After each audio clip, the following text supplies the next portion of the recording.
pessoal, tudo bom com vocês? Hoje nós vamos dar continuidade à leitura da obra Quincas Borba, do Machado de Assis. Para quem não sabe, eu estou lendo nessa edição aqui da Nova Fronteira, que é daquele box super bonito que eu mostrei no meu vídeo de unboxing do mês passado, tá? E nessa edição aqui, então, hoje nós vamos ler do capítulo 73, até o capítulo 84, tá? Então, da página 301 até a página 314, tá bom? Então, tá sempre nessa média aí de umas 14, 15 páginas por dia, tá bom? Bom, já vou pedir meu like, já vou... Eita! Tá, vamos lá. Já vou pedir meu like, que você compartilhe muito com seus amigos e também, se for novo por aqui, já se inscreve e ativa as notificações para não perder nenhum vídeo aqui do canal, beleza? Então vamos começar a leitura, sem mais demora. Pessoal, vocês se lembram, né, que o Rubião, né, tá meio chonadinho na Sofia, né, e que agora ele tá meio desconfiado que tem uma outra pessoa na jogada aí. Será mesmo? O que vai acontecer? Vamos ver? Então vamos lá. A noite era clara. Fiquei cerca de 1 hora entre o mar e a sua casa. A senhora aposto que... E quando Sofia pôde arrancar-se de toda a janela, o relógio de baixo batia 9 horas. Zangada, arrependida, jurou a si mesma pela alma da mãe não pensar mais em semelhante episódio. Considerou que não valia nada. O erro foi deixar que o rapaz chegasse ao fim nos seus atrevimentos. Verdade é que, procedendo assim, evitou algum grande escândalo, porque ele era capaz de a acompanhar até a cadeira e dizer-lhe o resto ao pé das outras pessoas.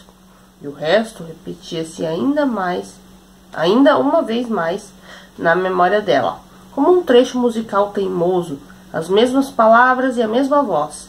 A noite era clara. Fiquei cerca de 1 hora. Enquanto ela repetia a declaração da véspera, Carlos Maria abria os olhos, estirava os membros, e antes de ir para o banho, vestir-se e dar um passeio a cavalo, reconstruiu a véspera. Tinha esse costume, achava sempre nos sucessos do dia anterior algum fato, algum dito, alguma nota que lhe fazia bem. Aí é que o espírito se demorava. Aí eram as estalagens do caminho, onde ele cavalgava, para beber vagarosamente um gole d'água fresca. Se não havia sucesso nenhum desses, ou se os havia só contrários, nem por isso as sensações eram desconfortativas. Bastava-lhe o sabor de alguma palavra que ele mesmo houvesse dito, de algum gesto que fizesse, a contemplação subjetiva, o gosto de ter sentido viver, para que a véspera não fosse um dia perdido. Na véspera figurava Sofia. Parece até que foi o principal da reconstrução, a fachada do edifício, larga e magnífica. Carlos Maria saboreou de memória toda a conversação da noite, mas, quando se lembrou da confissão de amor, sentiu-se bem e mal. Era um compromisso, um estorvo, uma obrigação. E posto que o benefício corrigisse o tédio, o rapaz ficou entre uma e outra sensação, bem plano, ao recordar-se da notícia que lhe deu de haver ido à praia do Flamengo, na outra noite. Não pôde suster o riso, porque não era verdade. Nascera-lhe a ideia da própria conversação, mas nem lá foi e nem pensara nisso. Afinal, susteve o riso, e até arrependeu-se dele. O fato de haver mentido trouxe-lhe uma sensação de inferioridade que o abateu. Chegou a pensar em que retificar o que dissera, logo que estivesse com Sofia, mas reconheceu que a emenda era pior que o soneto, e que há bonitos sonetos mentirosos. Depressa ergueu a alma. Viu de memória a sala, os homens, as mulheres, os leques impacientes, os bigodes despeitados, e estirou-se todo num banho de inveja e admiração. de inveja alheia, note-se bem. Ele carecia desse sentimento ruim. A inveja e a admiração dos outros é que lhe davam ainda agora uma delícia íntima. A princesa do baile entregava-se-lhe. Definia assim a superioridade de Sofia, posto lhe conhecesse um defeito capital, a educação. Achava que as maneiras polidas da moça vinham da imitação adulta, após o casamento, ou pouco antes, que ainda assim não sabiam muito do meio em que vivia. Outras mulheres vieram ali, as que o prefeririam aos demais homens no trato e na contemplação da pessoa. Se as requestava ou requestava todas, não se sabe. Algumas, é certo, porém que se deleitava com todas elas. Tais havia de provada honestidade que folgavam de o trazer ao pé de si, para gostar do contato de um belo homem, sem a realidade nem o perigo da culpa. Como o espectador que se regala das paixões de Otelo e sai do teatro com as mãos limpas da morte de Desdemona. Vinham todas rodear o leito de Carlos Maria, tecendo-lhe a mesma grinalda. Nem todas seriam moças em flor, mas a distinção supria juvenilidade. Carlos Maria recebia-as, como um deus antigo devia receber, quieto no mármore, as lindas devotas de suas oferendas. No burburinho geral distinguia as vozes de todas, não todas a um tempo, mas as 3 e as 4. A derradeira delas foi a da recente Sofia. Escutou-a ainda namorado, mas sem o alvoroço do princípio, porque a lembrança das outras donas, pessoas de qualidade, diminuía agora a importância desta. Contudo, não podia negar que era muito atrativa e que valsava perfeitamente. Chegaria a amar com força? Nisto pareceu-lhe outra vez a mentira da praia. Levantou-se aborrecido da cama. Que diabo me mandou dizer semelhante coisa? Tornou a sentir o desejo de restabelecer a verdade, e desta vez, mais seriamente que a da outra. Mentir, pensava ele, era para os lacaios e seus congêneres. Daí a meia hora, trepava ao cavalo e saía de casa, que era na Rua dos Inválidos. Catete adiante, lembrou-se que a casa da Sofia era na Praia do Flamengo. Nada mais natural que torcer a rédea, descer uma das suas ruas perpendiculares ao mar e passar pela porta da valsista. Achá-la-ia talvez à janela, vê-la-ia corar, cumprimentá-lo. Tudo isso passou pela cabeça ao rapaz, em poucos segundos. Chegou a dar um jeito à rédea, mas a alma, não o cavalo. A alma empinou. Era muito depressa atrás dela. Deu outro jeito à rédea e continuou o passeio. Montava bem. Toda a gente que passava ou estava às portas não se fartava de mirar a postura do moço, o garbo, a tranquilidade régia com que se deixava ir. Carlos Maria, e este era o ponto em que cedia a multidão, recolhia as admirações todas, por ínfimas que fossem. Para adorá-lo, todos os homens faziam parte da humanidade. Já de pé, repetiu Sofia, ao ver a prima lendo os jornais. Maria Benedita teve um sobressalto, mas aquietou-se logo, dormira mal e acordou cedo. Não estava para aquelas folias até tão tarde, disse ela. Mas a outra replicou logo que era preciso acostumar-se à vida do Rio de Janeiro, que não era a mesma da roça. Dormir com as galinhas e acordar com os galos. Depois perguntou-lhe que impressões trouxera do baile. Maria Benedita levantou os ombros com indiferença, mas verbalmente respondeu que boas. As palavras saíram-lhe poucas e moles, e Sofia, entretanto, ponderou-lhe que dançara muito, salvo poucas e valsas. E por que não havia de polcar e valsar também? A prima lançou-lhe uns olhos maus. Não gosto. Qual não gosta? É medo? Medo, falta de costume, explicou Sofia. Não gosto que um homem me aperte o corpo ao seu corpo e ande comigo, assim, à vista dos outros. Tenho fechame. Sofia tornou-se séria, não se defendeu nem continuou. Falou da roça, perguntou se era certo o que lhe dissera Cristiano, que ela queria ir para casa. Então a prima lhe folheava os jornais à toa, respondeu animadamente que sim, não podia viver sem a mãe. Mas por quê? Você não estava tão contente conosco? Maria Benedita não disse nada. Passeou os olhos em um dos jornais, como se procurasse alguma notícia, trincando o beiço, trêmula, inquieta, e Sofia teimou em querer saber a causa daquela mudança repentina. Pegou-lhe nas mãos, achou-as frias. Você precisa casar, disse finalmente. Tenho já um noivo, prima. Tudo ficava em casa, dizia a mulher. Essa tomou a si guiar o negócio. Acudiu-lhe agora a promessa. Tinha um noivo pronto. Quem? Perguntou Maria Benedita. Uma pessoa. Creloieis, Pósteros. Sofia não pôde soltar o nome de Rubião. Já uma vez dissera o marido havê-lo proposto, e era mentira. Agora, indo a propô-lo, deveras, o nome não lhe saiu da boca. Ciúmes? Seria singular que essa mulher, que não tinha amor àquele homem, não quisesse dá-lo de noivo à prima, mas a natureza é capaz de tudo, amigo e senhor. Inventou o ciúme de Otelo e do cavalheiro Desgrius. Podia inventar esse outro, de uma pessoa que não quer ceder o que não quer possuir. Mas quem? Repetiu Maria Benedita. Direi depois, deixe-me arranjar as coisas, respondeu Sofia, e mudou de conversa. Maria Benedita trocou de rosto. A boca encheu-lhe de riso, um riso de alegria e de esperança. Os olhos agradeceram a promessa e disseram palavras que ninguém podia ouvir nem entender, palavras obscuras. Gosta de valsar. É o que é. Gosta de valsar quem? Provavelmente a outra.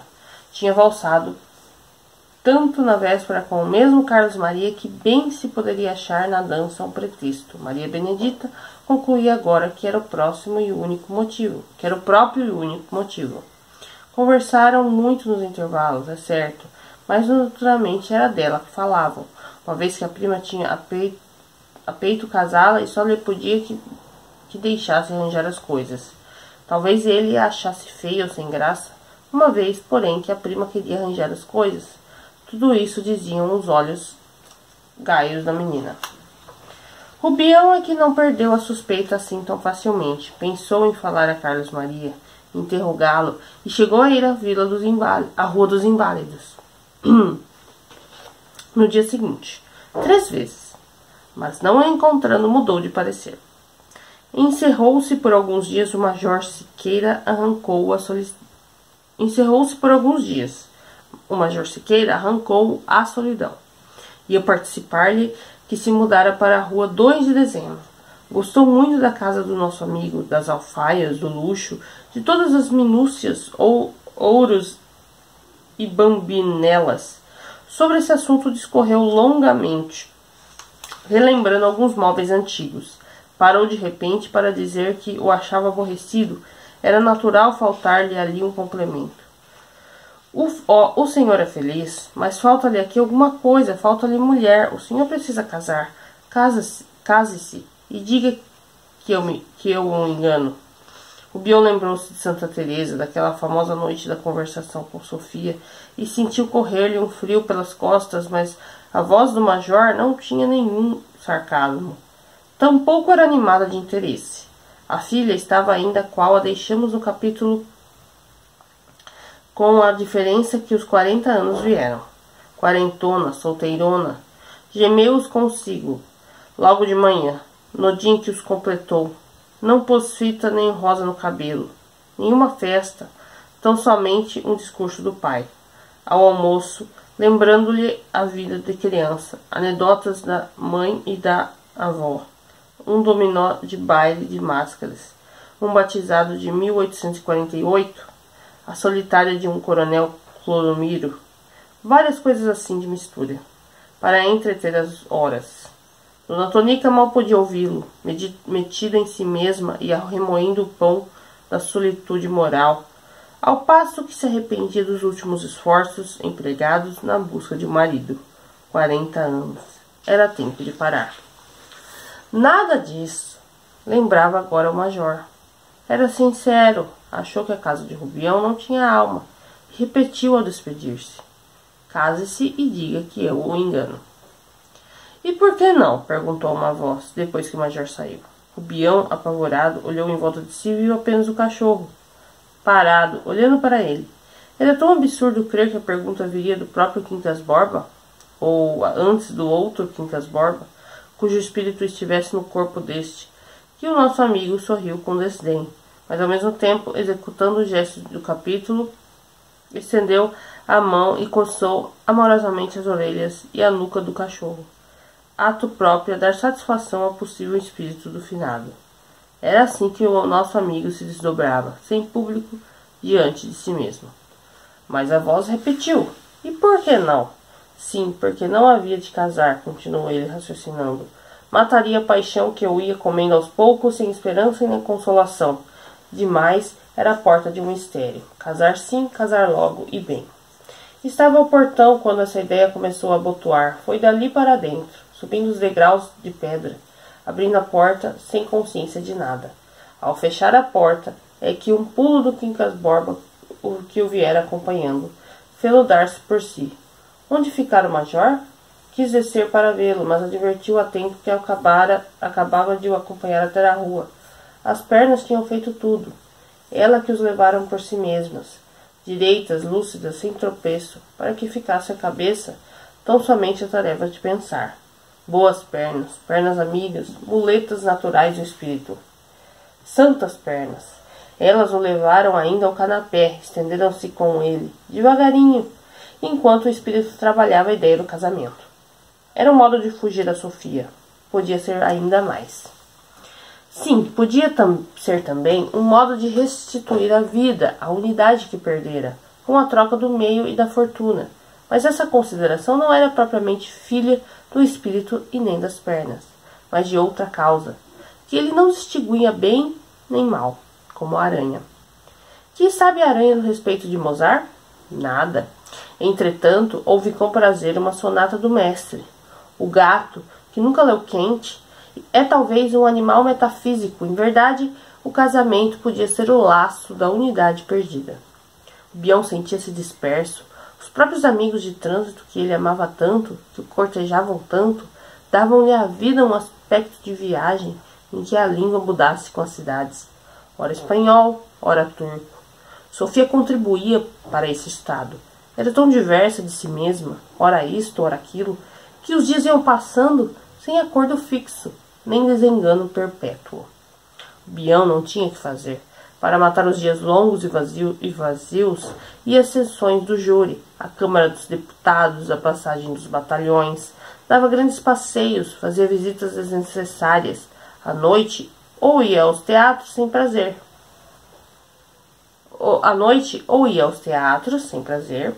A casa era ainda um bom repouso ao espírito, com o seu luxo rutilante e os sonhos que vagavam no ar. Ultimamente ocupava-se muito em ler. Lia romances, mas só os históricos de Dumas pai, ou os contemporâneos de Feuillet, estes com dificuldade. Não por conhecer bem a língua original, dos primeiros sobravam traduções, arriscava-se algum mais, que ele achava o principal dos outros. Uma sociedade fidalga e régia, aquelas cenas da corte da França, inventadas pelo maravilhoso Dumas, e os seus nobres espadachins e aventureiros, as condessas e os duques de Feuillet, metidos em estufas ricas, todos eles com palavras muito compostas, polidas, altivas ou graciosas. Faziam-lhe passar o tempo às carreiras. Quase sempre acabava com o livro caído e os olhos no ar, pensando. Talvez algum velho marquês defunto lhe repetisse anedotas de outras eras. Antes de cuidar da noiva, cuidou do casamento. Naquele dia e nos outros, compôs de cabeça as pompas matrimoniais, os coches, se ainda os houvesse antigos e ricos, quais ele via gravados nos livros de usos passados. Ó, grandes e soberbos coches! Como ele gostava de ir esperar o imperador, nos dias de grande pala, à porta do paço da cidade, para ver chegar o préstito imperial, especialmente o coche de sua majestade. Vastas proporções, fortes molas, finas e velhas pinturas, 4 ou 5 parelhas guiadas por um cocheiro grave e digno. Outros vinham, menores em grandeza, mas ainda assim tão grandes que enchiam os olhos. Um desses outros, ou ainda algum menor, podia servir-lhe às bodas, se toda a sociedade não estivesse já nivelada pelo vulgar coupé. Mas, enfim, iria de cupê, imaginava-o forrado magnificamente. De quê? De uma fazenda que não fosse comum, que ele mesmo não distinguia. Por ora, mas que daria ao veículo ar que não tinha, parelha rara, cocheiro fardado de ouro. Oh, mas um ouro nunca visto. Convidados de primeira ordem, generais, diplomatas, senadores, 1 ou 2 ministros, muitas sumidades do comércio, e as damas, as grandes damas. O Bião nomeava-as de cabeça, via-as entrar, ele no alto da escada de um palácio, com o olhar perdido por aquele tapete abaixo. Elas atravessando o saguão, subindo os degraus, com seus sapatinhos de cetim, breves e leves, a princípio poucas, depois mais, e ainda mais. Carruagens após carruagens, lá vinham os condes e tal, um varão guapo e uma singular dama, caro amigo, aqui estamos. Dir-lhe-ia o conde, no alto, e, mais tarde, a condessa. Senhor Bião, a festa é esplêndida. De repente, o internúncio. Sim, esquecera-lhe que o internúncio devia casá-los. Lá estaria ele com as suas meias roxas de monsenhor e os grandes olhos napolitanos, em conversação com o ministro da Rússia.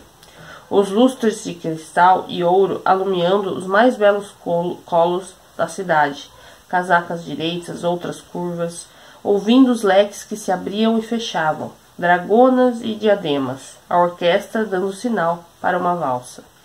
Então os braços negros, em ângulo, iam buscar os braços nus, enluvados até o cotovelo, e os pares saíam girando pela sala. 5, 7, 10, 12, 20 pares. Ceia esplêndida, cristais da Boêmia, louça da Hungria, vasos de Sèvres, criadagem lesta e fardada, com as iniciais do Rubião na gola. Esses sonhos iam e vinham. Que misterioso próspero transformava assim uma ilha banal em mascarada sublime? Vai, Ariel, traze aqui os teus companheiros, para que eu mostre a este jovem casal alguns feitiços da minha feitiçaria. As palavras seriam as mesmas da comédia. A ilha é que era outra. A ilha e a mascarada. Aquela era a própria cabeça do nosso amigo. Esta não se compunha de deusas e nem de versos, mas de gente humana e prosa de sala. Mas rica era. Não esqueçamos que o Próspero de Shakespeare era um duque de Milão, e eis aí, talvez, porque se meteu na ilha do nosso amigo. Em verdade, as noivas que apareciam ao lado do Rubião naquele sonho de bodas eram sempre titulares. Os nomes eram os mais sonoros e fáceis da nossa nobiliarquia. Eis aqui a explicação. Poucas semanas antes, Rubião apanhou um almanaque de Laemmert e, entrando a folheá-lo, deu com capítulos titulares. Se ele sabia de alguns, estava longe de os conhecer a todos. Comprou um almanaque e lia-o muitas vezes, deixando escorregar os olhos por ali abaixo. Desde os marqueses até os barões. Voltava atrás, repetia os nomes bonitos, trazia a muitos de cor. Às vezes pegava da pena e de uma folha de papel, escolhia um título moderno ou antigo e escrevia-o repetidamente, como se fosse o próprio dono e assinasse alguma coisa. Marquês de Barbacena, Marquês de Barbacena, Marquês de Barbacena, Marquês de Barbacena. E assim até o fim da lauda, variando a letra, ora grossa, ora miúda, caída para trás, em pé, de todos os feitios. Quando acabava a folha, pegava nela e comparava as assinaturas, deixava o papel e perdia-se no ar. Daí a hierarquia das noivas. O pior é que todas traziam a cara de Sofia. Podiam parecer-se nos primeiros instantes como alguma vizinha ou com a moça que ele cumprimentara à tarde na rua. Podiam começar muito magras ou gordas, mas não tardavam em mudar de figura, encher ou desbastar o corpo, e sobre isso vinha rutilar o rosto da bela Sofia, com os seus mesmos olhos amotinados ou quietos. Não havia fugir. Ainda casando? O Bião chegou a pensar na morte do palha. Foi em certo dia, ao sair da casa dele, tendo-lhe ouvido a ela uma porção de coisas bonitas e vagas. Grande foi a sensação de ventura, posto que ele repelisse logo a ideia, como um ruim agouro, e dias depois, trocadas as maneiras, tornava ele definitivamente aos seus planos. Mais de uma vez, era o próprio Palha que o acordava daqueles sonhos conjugais. Tem onde ir hoje à noite? Não. Pegue lá uma entrada para o Teatro Lírico, camarote número 8, primeira ordem à esquerda. Rubião chegava mais cedo, ia esperar por eles, e dava o braço a Sofia. Se ela estava de bom humor, a noite era das melhores do mundo. Se não, era um martírio, para repetir as próprias palavras deles ao cão, um dia. Vim ontem de um martírio, meu pobre amigo. Case-se e diga que eu o engano, latiu-lhe Quincas Borba. Sim, meu pobre amigo, acudiu ele, pegando-lhe nas patas dianteiras e colocando-as sobre os joelhos. Você tem razão. Precisa de uma boa amiga que lhe dê cuidados que eu não posso ou não sei dar. Quincas Borba, você ainda se lembra do nosso Quincas Borba? Bom amigo meu, grande amigo. Eu também fui amigo dele. 2 grandes amigos. Se fosse vivo, seria o padrinho do meu casamento. Levantaria os brindes. Ao menos o de honra aos noivos. E seria por um copo de ouro e diamantes, que eu lhe mandaria fazer de propósito. Grandes Quincas Borba. E o espírito de Rubião pairava sobre o abismo. Um dia, como houvesse saído mais cedo de casa e não soubesse onde passar a primeira hora, caminhou para o armazém. Desde uma semana que não ia à praia do Flamengo, por haver Sofia entrado em um dos seus períodos de sequidão. Achou o Palha de luto, morrera a tia da mulher, Dona Maria Augusta, na fazenda. A notícia chegara na antevéspera à tarde. A mãe daquela mocinha? Justo. Palha falou da defunta com muitos encarecimentos e depois contou a dor de Maria Benedita. Estava que metia pena. Perguntou-lhe por que não ia ao Flamengo logo à noite para ajudá-los a distraí-la. O Bião prometeu ir. Vá, é um favor que nos faz. A pobre pequena vale tudo. Não imagina que primor ali está. Boa educação, muito severa, e quanto a prendas da sociedade, se não teve-as em criança, ressarciu o tempo perdido com rapidez extraordinária. Sofia é a mestra. E dona de casa? Isso, meu amigo. Não sei em qual tal idade se achará pessoa tão completa. Já agora fica conosco. Tem uma irmã, Maria José, casada com um juiz de direito, no Ceará. Tem também o padrinho, em São João del Rei. A defunta fazia-lhe muitos elogios. Não creio que ele a mande buscar, mas ainda que mande, não a dou. Já agora é nossa. Não há de ser pelo que o padrinho lhe quiser dar em testamento que nos desfaremos dela. Aqui ficará. Concluiu, tirando com o dedo um pouco da poeira da gola do Rubião. Rubião agradeceu. Depois, como estavam no escritório, ao fundo, olhou por entre as grades e viu entrar uns fardos no armazém. Perguntou o que traziam. São os morins ingleses. Morins ingleses? Repetiu Rubião com indiferença. A propósito, sabe que a Casa Moraes e Cunha paga a todos os credores integralmente? Rubião não sabia nada. Nem se a casa existia, nem se eles eram credores dela. Ouviu a notícia, respondeu que estimava muito e dispôs-se a ir embora. Mas o sócio reteve-o ainda alguns instantes. Estava alegre agora. Parecia que não lhe morrera ninguém. Voltou a tratar de Maria Benedita. Tinha intenção de casá-la bem. Nem ela era moça de dar lérias a pilantras, nem se deixava ir por fantasias tolas. Era ajuizada e merecia um bom esposo, pessoa séria. Sim, senhor, ia dizendo Rubião. Olhe, murmurou de repente o sócio. Não se admire do que lhe vou dizer. Creio você é que casa com ela. Eu? Acudiu Rubião espantado. Não, senhor. E em seguida, para atenuar o efeito da recusa, não nego que seja moça digna e perfeita, mas por ora não penso em casar. Ninguém lhe disse que seja amanhã ou depois. Casamento não é coisa que se improvise. O que eu digo é que tenho cá um palpite. São coisas, palpites. Sofia nunca lhe contou esse meu palpite? Nunca. É esquisito.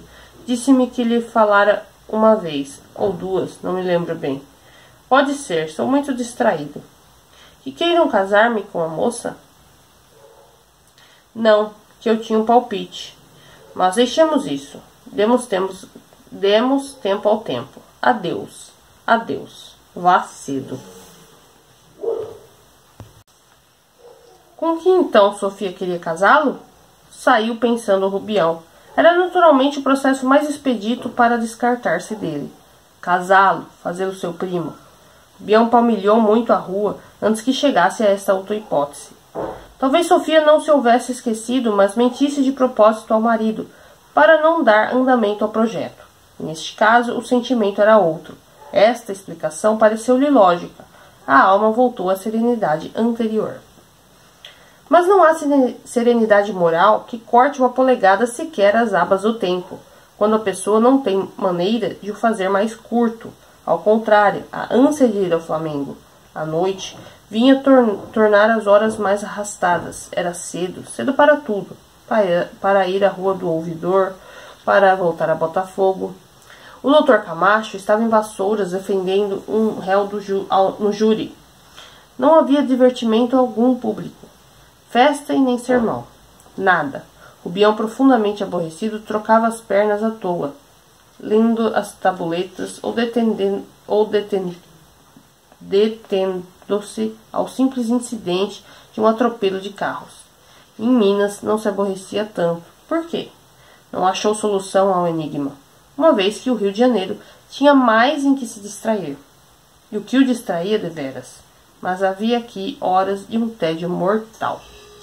Felizmente, há um Deus para os enojados. Acudiu à memória de Rubião que o Freitas, aquele Freitas tão alegre, estava gravemente enfermo. Rubião chamou um tilburi e foi levá-lo à praia Formosa, onde morava. Gastou ali perto de 2 horas, conversando com o doente. Este adormeceu.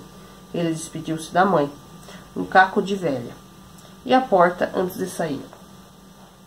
A senhora há de ter tido seus apertos de dinheiro, disse Rubião, e vendo-a morder o beiço e baixar os olhos. Não se envergonhe, necessidade aflige, mas não envergonha. O que queria era que a senhora aceitasse alguma coisa, que lhe vou deixar para acudir à despesa. Pagará um dia, se puder. Tinha aberto a carteira, tirou 6 notas de 20.000 réis, fez um bolo de todas elas e deixou-lhe na mão. Abriu a porta e saiu. A velha espantada nem teve alma para agradecer. Só ao rodar o tilburi é que correu à janela, mas já não podia ver o benfeitor. Tudo aquilo saiu tão espontaneamente ao Rubião que ele só teve tempo de refletir, depois que o tilburi começou a andar. Parece que chegou a levantar a cortina do postigo, a velha ia entrando, viu-lhe ainda o resto do braço. Rubião sentiu toda a vantagem de não estar inválido. Reclinou-se, desabafou o peito com um grande suspiro e olhou para a praia. Logo depois inclinou-se. Na vinda, mal pudera vê-la. Vossa Senhoria está gostando? Disse-lhe o cocheiro, contente com o bom freguês que tinha. Acho bonito. Nunca veio aqui? Creio que vim, há muitos anos, quando estive no Rio de Janeiro pela primeira vez. Porque eu sou de Minas. Pare, moço. O cocheiro fez parar o cavalo. O Rubião desceu e disse-lhe que fosse andando devagar. Em verdade era curioso. Aquelas grandes braçadas de mato, brotando do lodo e postas ali ao pé da cara do Rubião, davam-lhe vontade de ir ter com elas. Tão perto da rua. O Rubião nem sentiu o sol, esquecera o doente e a mãe do doente.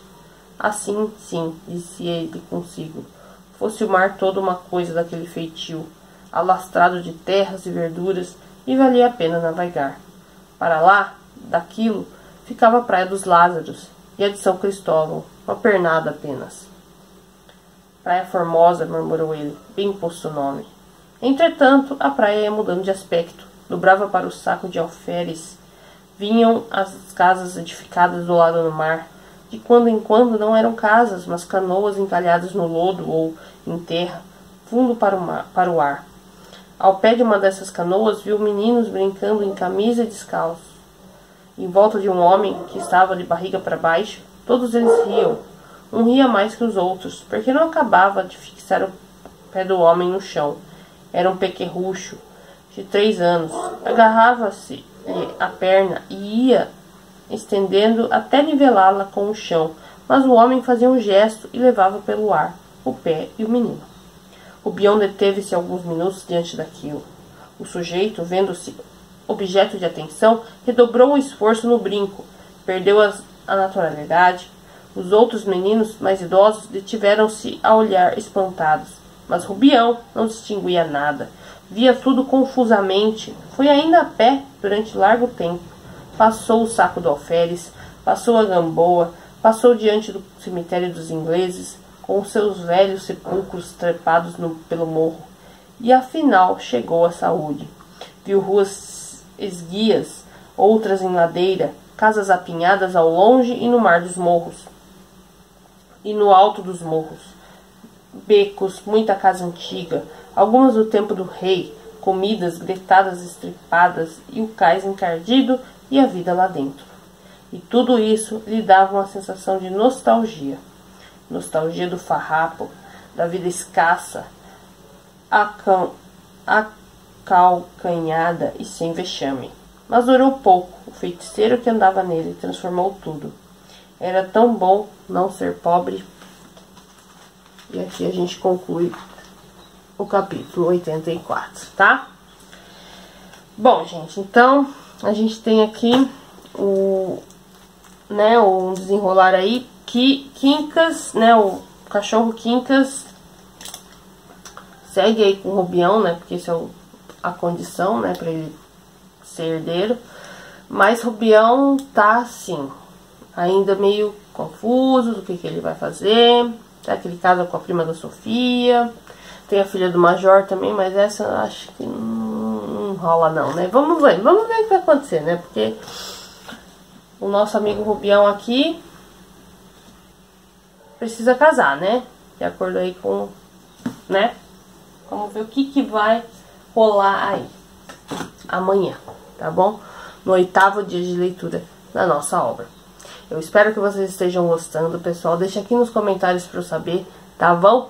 E eu já peço, tá aí, desculpas para possíveis barulhos, para edição que não tá lá ainda aquelas coisas, porque eu ainda não tô com o meu computador principal e o meu laptop, né, o meu notebook, ele melhorou bastante depois que voltou do concerto, mas ainda não tá 100% para editar vídeo. Então, realmente só com o iMac que eu vou conseguir editar bem bacana pra vocês. Então, por hora, é o que eu consigo fazer, tá, gente? Então, peço desculpas aí caso dê algum probleminha aí na edição do vídeo, tá?